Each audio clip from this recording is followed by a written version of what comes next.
నమస్కారం.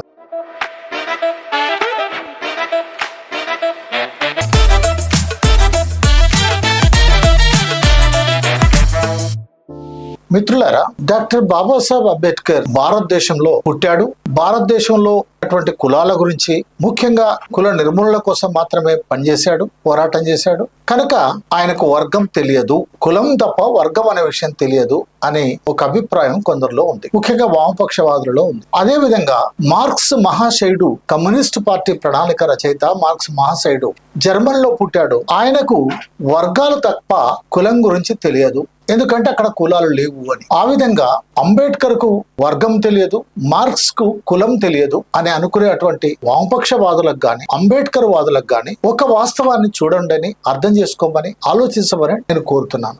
ఏమిటి? Doctor BR Ambedkar భారతదేశము కమ్యూనిజం అనే అటువంటి బుక్ ఆనంద్ తేల్తుండే అని రాశారు.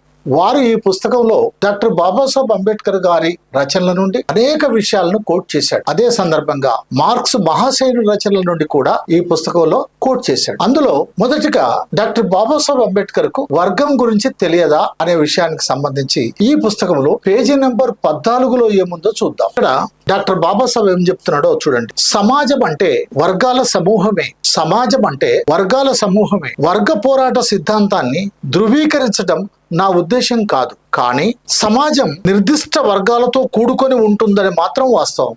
సమాజం అంటే వర్గాల సమూహమే, కులాల సమూహం కాదు, వర్గాల సమూహమే. కులాల సమూహమే కాదు, వర్గాల సమూహమే అని బాబాసాహెబ్ గారు చెప్తున్నారు. ఇంకేమంటున్నాడు? నేను వర్గాల సమూహమే అంటేనే వర్గ పోరాటాన్ని నేను దాన్ని ధృవీకరిస్తున్నా, అదే సరైనదని చెప్తున్నా అని నా ఉద్దేశం కాదు అని చెప్తున్నాడు. అలాగే కానీ సమాజం నిర్దిష్ట వర్గాలతో కూడుకొని ఉంటుందన్నది మాత్రం వాస్తవం. ఆయా సమాజాల్లో వర్గాలకున్న నేపథ్యంలో వ్యత్యాసాలు ఉండవచ్చు. అవి ఆర్థిక పునాదులు కావచ్చు, సైద్ధాంతిక పునాదులు కావచ్చు, సామాజిక పునాదులు కావచ్చు. పునాదులు నేపథ్యం ఏదైనా కావచ్చు, కానీ సమాజంలోని వ్యక్తులందరూ స్వతంత్రులు కాదు, ఏదో ఒక వర్గంలో సభ్యులే.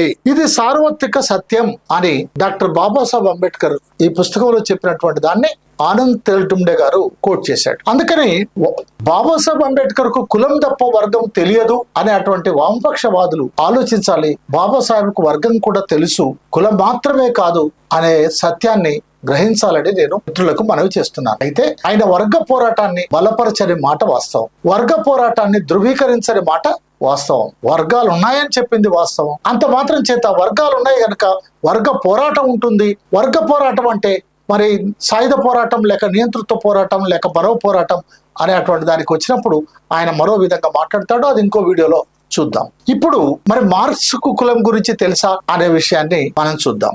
ఎందుకంటే మార్క్స్ భారతదేశంలో పుట్టిన వ్యక్తి కాదు. జర్మన్ లో కులం లేదు.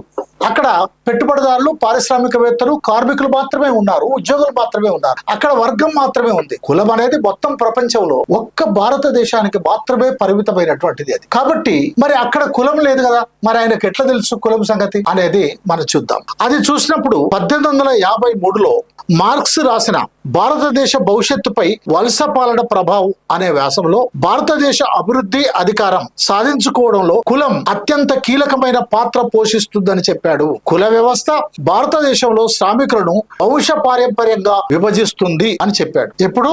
1853లో మార్క్స్ రాసినటువంటి భారతదేశ భవిష్యత్తుపై వలస పాలన ప్రభావం అనేటువంటి వ్యాసంలో ఏం చెప్పాడు? భారతదేశంలో కులం ఏదైతే ఉందో అది వంశ పారంపర్యంగా అభివృద్ధిని, అధికారాన్ని సాధించుకోవడానికి కులం అనేది అత్యంత కీలకమైనటువంటి ఒక పాత్ర పోషిస్తుంది అని చెప్పాడు. అంతేకాదు కుల వ్యవస్థ భారతదేశంలో కేవలం శ్రామికులను మాత్రమే విభజించటం లేదు, శ్రమజీవులందరినీ కూడా. కుల వ్యవస్థ భారతదేశంలో శ్రామికులను వంశ పారంపర్యంగా విభజిస్తుంది అని మార్క్స్ మహాశయుడు చెప్పాడు. ఆయన చెప్పింది 1853లో ఆయన చెప్తే ఈనాటికి కూడా ఎంత కఠినమైనటువంటి సత్యం మనకు అర్థమవుతుంది. ఎందుకు? ఈ రోజు కూడా అధికారాన్ని నిలబెట్టుకోవటానికి, కాపాడుకోవటానికి, ఆస్తులను సంపాదించుకోవటానికి, దోపిడీని కొనసాగించుకోవడానికి కులం అనేటువంటి పాత్ర, ఎన్నికలనేటువంటి ఒక పేరుతో, ప్రజాస్వామ్యం అనేటువంటి పేరుతో కులం ఎంత కీలక పాత్ర పోషిస్తుందో మనం అర్థం చేసుకుంటున్నాం. మనకు అప్పుడప్పుడు అనిపిస్తుంది భారతదేశాన్ని కులమే శాసిస్తుందా అని. మేబీ కావచ్చు. కులమే శాసిస్తుంది అనే విధంగా కనపడుతుంది. అందుకని మార్క్స్ చెప్పినటువంటి కులం ఏదైతే శాసిస్తుందో శ్రామిక వర్గాన్ని ఈనాటికి కూడా అదే శాసిస్తుంది అనే కఠిన వాస్తవం మనకు కనపడతాం. అంతేకాదు శ్రామిక వర్గాలను, కష్టజీవులను, శ్రమజీవులను, కూలి జనాలని వంశ పారంపర్యంగా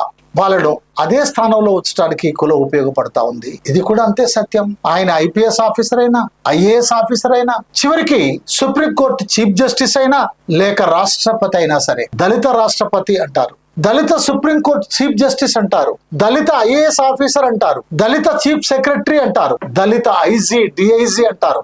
అంతేగాని ఒక ఐజీ డిఐజో లేక జడ్జో రాష్ట్రపతో అనరు. అంటే శ్రామికుల్ని కులం అనేది వంశ పారంపర్యంగా అది ఎంత ఎత్తు ఎదిగినప్పటికీ కూడా కులం వెంటాడుతా ఉంది, కుల వివక్ష వెంటాడుతా ఉంది, కుల దోపిడీ పీడలు వెంటాడుతా ఉన్నాయి. మనిషిని మనిషిగా చూడనటువంటి ఒక అమానుషమైనటువంటి పరిస్థితి ఉంది. ఇది మార్క్స్ తెలుసు. కులాన్ని అడ్డం పెట్టుకొని అధికారాన్ని కొనసాగిస్తున్నారు అని 1853లో మార్క్స్ చెప్పాడు. అందుకని ఈ రెండు కంపేర్ చేసినప్పుడు మార్క్స్ కు కులం తెలుసు, మార్క్స్ మహాశయుడు కులం తెలియకుండా లేడు. అక్కడ కులం లేకపోవచ్చు, కానీ తప్పనిసరి భారతదేశంలో